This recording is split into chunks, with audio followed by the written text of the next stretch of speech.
ሰው የሁለት ልጆች አሉት እና ሁሌ ግን በሰዎች ማሾፍ ልምዱ ነው ያላቅጣል በሰዎች ላይ ሁለት ልጆች ግን አሉት አንድ አይነ ዓማ በመንገድ ሲያልፍ ለከፈውና አይነ ስውር ማለት ነው አይነ ስውር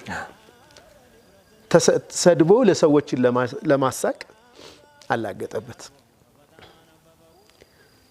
ሶስተኛ ልጁ አይነ ስውር ሆኖ ተወለደ በጣም ቀልቡ ተሰበረ ልጁ ጋር እንኳን ረጅም ጊዜ ማሳለፍ አይችልም በቃ ገብቶታል የት ላይ አላህ የፈተነው እንደሆነ ማለት ነው በጣም ቀልቡ ተሰበረ ለረጅም ጊዜ 6 አመት እስኪሞላው ድረስ አብሮት አይሆንም ለእናቱ ሰጧት ማለት ነው